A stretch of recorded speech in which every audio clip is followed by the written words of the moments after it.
Hi అండి, నమస్తే. Welcome back to our channel. ఈరోజు మన వీడియోలో వచ్చేసరికి కమ్యూనికేషన్ టెస్ట్లో ఎక్కువగా అడిగిన క్వశ్చన్స్, మోస్ట్లీ రిపీటెడ్ క్వశ్చన్స్ అయితే ఈరోజు మన వీడియోలో అయితే చూసేద్దాం. అసలు ఏమేమి క్వశ్చన్స్ అడుగుతారు, అసలు కమ్యూనికేషన్ టెస్ట్ అంటే ఏంటి, అన్నీ కూడా క్లియర్గా చూసేద్దాం.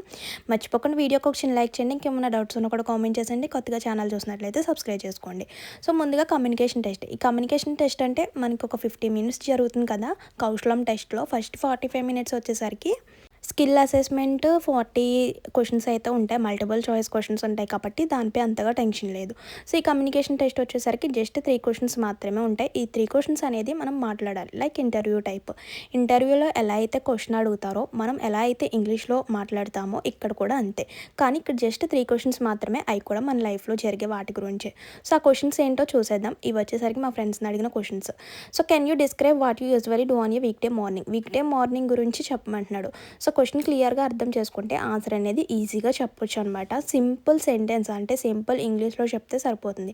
On a week day morning first of all ఇచ్చిన సెంటెన్స్ అనేది యూజ్ చేయండి. అంటే క్వశ్చన్లో ఏదైతే అడుగుతున్నారో దాని గురించి మనం చెప్పాలి కాబట్టి ఫస్ట్ ఆ సెంటెన్స్ అనేది యూజ్ చేయండి.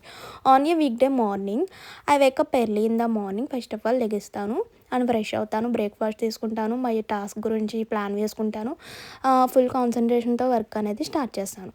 సో ఇలా చెప్పాలన్నమాట. ఫైనల్గా ఆన్సర్ చూసేయండి. జస్ట్ 2 or 3 లైన్స్లో చెప్తే సరిపోతుంది. On a week day morning I wake up early in the morning, fresh up and have breakfast, then I plan task for the day, start my work or studies with full concentration. ఇలా చెప్తే సరిపోతుంది అనమాట.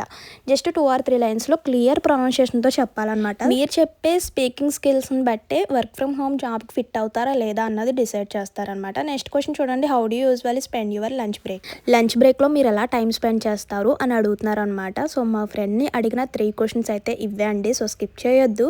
So I usually spend my lunch break by having a meal. First of all lunch చేస్తారు, తర్వాత ఒక small rest తీసుకుంటారు, తర్వాత family or ఫ్రెండ్స్తో కానివ్వండి, కొలీగ్స్తో కానివ్వండి జస్ట్ చాటింగ్ చేయడం ఇలా కదా. సో దాన్ని మనం ఇంగ్లీష్లో ఎలా చెప్పాలో చూడండి. I usually spend my lunch break by having a meal, taking a small rest and some time chatting with friends or colleagues myself for the rest of the day. ఆ డేలో lunch break అప్పుడు ఇలా time spend చేస్తాను. So ఇలా సింపుల్గా చెప్తాం. So next question అయితే చూద్దాం. Question, what time do you usually start your work or studies. ఇక్కడ క్వశ్చన్ ఏం అడుగుతున్నాడు, క్వశ్చన్ అన్నది క్లియర్గా అర్థం చేసుకుంటే ఆన్సర్ అనేది ఈజీగా సింపుల్గా 2 లైన్స్లో చెప్పేయచ్చు అనమాట. ఎందుకంటే మనం 30 secondsలో కంప్లీట్ అయిపోవాలి కాబట్టి జస్ట్ 1 or 2 లైన్స్లో చెప్పొచ్చు. సో ఫస్ట్ ఏం అడుగుతున్నాడు క్వశ్చన్. సో టైము ఎప్పుడు స్టార్ట్ చేస్తారు, మీ యొక్క వర్క్ అనేది ఏ టైంలో స్టార్ట్ చేస్తారు అని క్వశ్చన్ అడుగుతున్నారు. సో అరౌండ్ మనం 8 AM లేకపోతే 9 AM అలా చెప్పొచ్చు అనమాట. అండ్ ఎలా స్టార్ట్ చేస్తారు, మీ యొక్క వర్క్ అనేది ఎలా స్టార్ట్ చేస్తారు అది కూడా చెప్పొచ్చు. చూద్దాం ఆన్సర్ చూడండి. జస్ట్ 2 lines, ఎందుకంటే 30 secondsలో కంప్లీట్ అయిపోవాలి కాబట్టి ఆ యొక్క ఆన్సర్ అనేది కంప్లీట్ అయ్యేలాగా, ఎండింగ్ అయ్యేలాగా మనం చెప్పాలన్నమాట. చూద్దాం. I usually begin my work around 8 or 9 AM. 8కి కానీ 9కి కానీ స్టార్ట్ చేస్తాను work. Next, starting early keeps me fresh, focused and productive and it helps me manage my task better through out the day. ఆ day అనేది నేను ఆ టైంకి start చేస్తాను.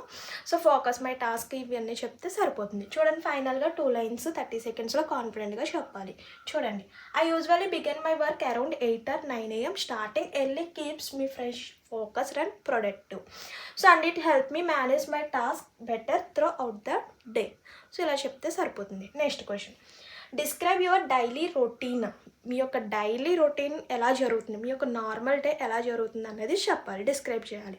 సో డైలీ మార్నింగ్ లేస్తాం, ఫ్రెష్ అవుతాం, బ్రేక్ఫాస్ట్ తీసుకుంటాం, ఏమన్నా వర్క్ ఉంటే వర్క్ ఫినిష్ చేసుకుంటాం, లేదంటే కాలేజ్కి వెళ్ళేవారు కాలేజ్కి వెళ్తారు.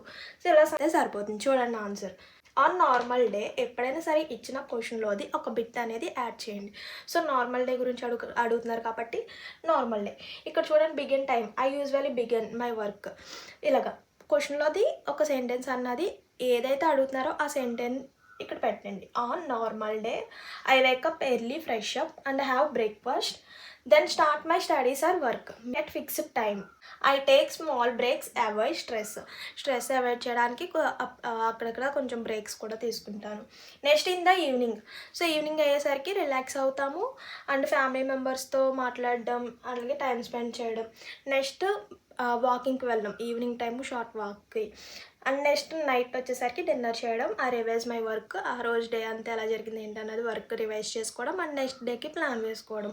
సో ఇలా మనం సింపుల్గా నార్మల్ డేలో ఏదైతే జరుగుతుందో దాని గురించి డిస్క్రైబ్ చేయాలి. చూడండి answer. On normal day I wake up early, fresh up and have breakfast, then start my studies or work at fixed time. I take small break to avoid stress. In the evening, I relax, talk with my family and go to for a short walk. At night, I revise my work and plan for next day. ఇలా చెప్తే సరిపోతుంది.